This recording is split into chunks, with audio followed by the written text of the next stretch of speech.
we all live in the flesh. I mean, that's a part of life.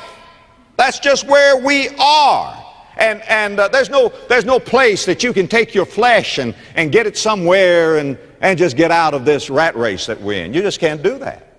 The warfare is not after the flesh.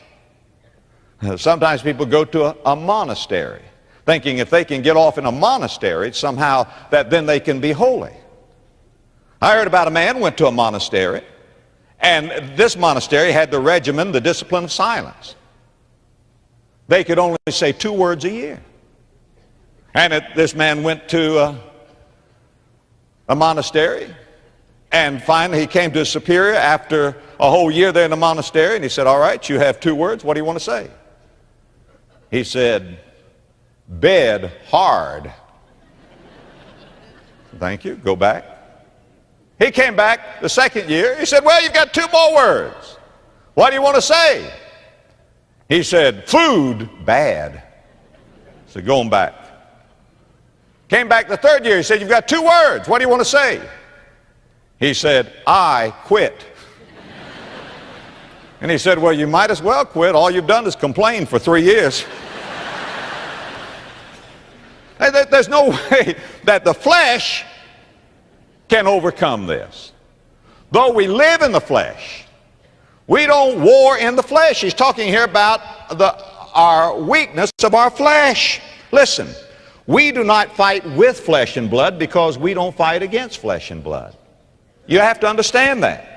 Remember Ephesians chapter 6, verses 10 through 13. Finally, brethren, be strong in the Lord and in the power of his might. Put on the whole armor of God, that ye may be able to stand against the wiles of the devil. For we wrestle not against flesh and blood, but against principalities and powers. That's the reason he says here in verse 3, though we walk in the flesh, we do not war after the flesh.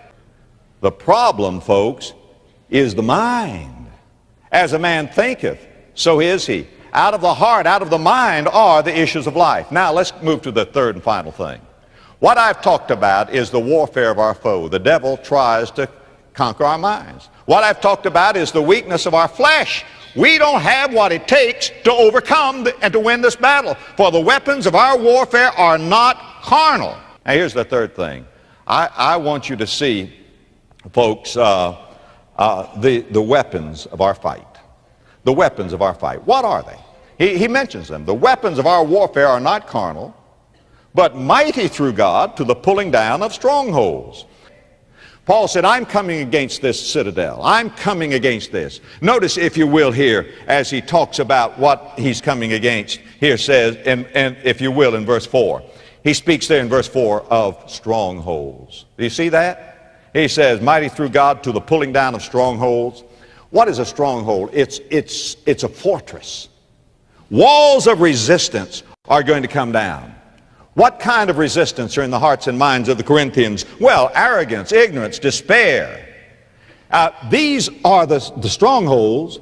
Inside that stronghold are demonic thoughts, organized, mobilized. The demonized armies of hell are inside that stronghold. Paul says that is coming down. And then he mentions high things. Do you see that? Look, if you will, in verse 5, casting down every high thing. Now, here's a citadel, and it's got these towers, all around these towers. Paul said, I'm going to pull down these walls. I'm going to get at those of you who are on the inside. And Paul says, I'm going to decimate your towers. What's he talking about there? He's talking about not intelligence, but intellectualism, high-minded attitudes, sophistication. Paul said, that's coming down. And then he said, inside, there's some captives. He said, I'm going to take those captives captive. He says, I'm going to bring into captivity every thought. Thoughts that are being held hostage.